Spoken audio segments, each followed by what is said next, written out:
Fala Brasil, TV Imperial no ar e hoje vamos fazer um exercício de imaginação aqui. Um belo de um e si na história, preparado? Então, como seria o Brasil se ainda fôssemos uma monarquia? É isso que vamos ver agora. Então agora já deixa seu like, se inscreva e vamos logo ao que interessa.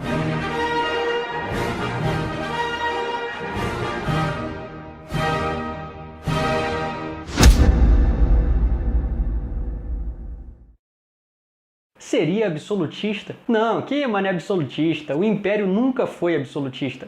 Tanto que nosso último período no antigo regime foi com Dom João VI, no Reino Unido de Portugal, Brasil e Algarves. Ou seja, já no Império nós tínhamos uma Constituição que limitava os poderes, garantia os direitos e cobrava os deveres de todos. E com a continuação do Império e amadurecimento político do povo, a tendência era que a coroa cedesse cada vez mais poderes para o parlamento, assim ficando somente na função moderadora, para casos de emergência. E qual seria a dinastia? Essa para mim é fato, que continuaria a mesma, os Braganças, no caso os Orleans e Braganças. As quedas e mudanças de dinastias na Europa ocorreram por conta de conflitos internos, guerras e invasões, coisa que nunca aconteceu no Brasil, pois nenhum movimento buscou trocar a dinastia, mas sim acabar com a monarquia como um todo, pois eram republicanos.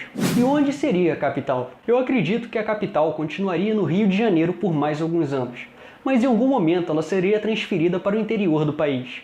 E isso porque os planos de transferir a capital para uma região central do Brasil é bem antigo. Começou a ser discutido ainda no século XVIII, com o Marquês de Pombal, e também foi defendida pelo nosso patriarca da independência, José Bonifácio. E ele achava que a nova capital deveria ficar próxima do Triângulo Mineiro, mais ou menos onde é Uberaba, pois assim estimularia a comunicação e integração entre cada parte do império. E o separatismo? A monarquia e o Estado unitário que nós tínhamos foram responsáveis diretos pela manutenção da União Brasileira, coisa que não aconteceu com as colônias espanholas, que viraram várias republiquetas. E isso começou com a vinda da corte portuguesa para o Rio de Janeiro, coisa que passou a funcionar como foco em comum das elites regionais, que antes estavam ligadas apenas às suas localidades. E quando havia alguma revolta separatista, a coroa sempre conseguiu reverter a situação, seja de forma diplomática ou democraticamente pela força. Com isso, dificilmente perderíamos alguma província,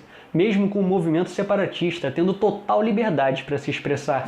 E as alianças internacionais? Em questão de aliança internacional, a tendência do Império seria focar em outras monarquias, como já acontecia na época, mas também é óbvio que teríamos uma grande aproximação com os Estados Unidos. Tanto que em 1889, o governo imperial já começava a negociar um tratado com eles, o primeiro a ser realizado com qualquer nação desde o desastroso tratado com o Reino Unido de 1826. Quanto aos países sul-americanos, por mais um certo período, a diferença entre os regimes poderia funcionar como uma desculpa a mais para ditadores inventarem moda e entrar em guerra contra o Brasil. Tanto que existe esse maravilhoso pensamento: era necessário o Brasil virar uma república, pois éramos a única monarquia das Américas. Ou seja, deveríamos ficar nivelados por baixo, como o restante do continente. E a nossa influência? Com certeza seria maior do que a que temos hoje. O Império sempre defendeu uma visão ambiciosa a respeito da posição do Brasil no mundo, tanto que tínhamos uma das armadas mais fortes, equipadas e respeitadas de todo o hemisfério ocidental. Infelizmente, com a República, nós perdemos essa visão e fomos rebaixados a anão diplomático. Como diria Monteiro Lobato em A Luz do Baile, no Império nós tínhamos soberania. Na República, nós temos cônsules estrangeiros assessorando os ministros. E o resultado disso é óbvio. Se você deixa o estrangeiro mandar no seu país, quem mora aqui seria uma outra história. Com certeza, muita coisa em nossa história seria diferente. Sem um golpe republicano, as políticas sociais que iriam integrar os ex-escravos à sociedade, como a reforma agrária com terras do Estado para que eles trabalhassem e morassem, seriam uma realidade. Com isso, dificilmente teríamos começado a favelização do país ainda no século XIX. Por termos instituições parlamentaristas, coisa que dilui os poderes e impede caudilhos, tanto que no Império nós nunca tivemos ditadores, dificilmente teríamos um Getúlio Vargas. E a questão social já estaria sendo vista desde o século XIX, com a imperatriz Dona Isabel e continuada com seu herdeiro, o imperador Dom Luís I. Por questões políticas e diplomáticas, mesmo sendo uma monarquia, dificilmente ficaríamos em outro lado nas guerras mundiais. Porém, teríamos uma participação diferenciada, pois se mantivéssemos o desenvolvimento militar que tínhamos no Império, em especial na Marinha, nossas forças seriam mais usadas nos combates. Também não teríamos uma intervenção militar em 1964, pois com o parlamentarismo, a insatisfação da população quanto ao governo de João Goulart faria dele, o primeiro-ministro, perder o apoio parlamentar e sair do cargo. Se a situação piorasse, o imperador Dom Pedro III dissolveria o parlamento e convocaria novas eleições gerais. E isso tudo graças às instituições que tínhamos no Império, que dividiam os poderes, enquanto as republicanas concentram demais. Vale lembrar que um dos medos que se tinha naquela época era gerado justamente pelo presidente da República ter muito poder concentrado, coisa que poderia guiar o país para o abismo em uma canetada. Teríamos outros símbolos, e como o regime seria outro, nossos símbolos também seriam, como a bandeira e o brasão, que continuariam os mesmos que Dom Pedro I oficializou. Sobre o hino nacional, o que conhecemos hoje como hino da independência foi nosso hino nacional enquanto do reinado de Dom Pedro I.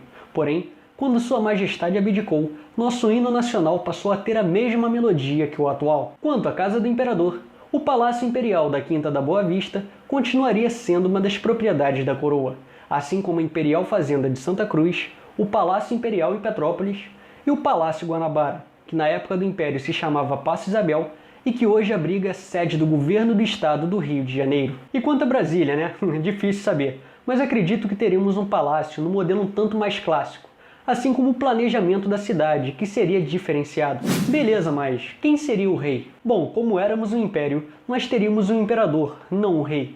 E seguindo nessa linha alternativa da história, o atual imperador do Brasil seria Dom Luís de Orleans e Bragança, que imperaria como Dom Luís II, pela graça de Deus e unânime aclamação dos povos, imperador constitucional e defensor perpétuo do Brasil. Dom Luís é bisneto da princesa Dona Isabel e chefia a Casa Imperial desde 1981, quando sucedeu seu pai, o príncipe Dom Pedro Henrique.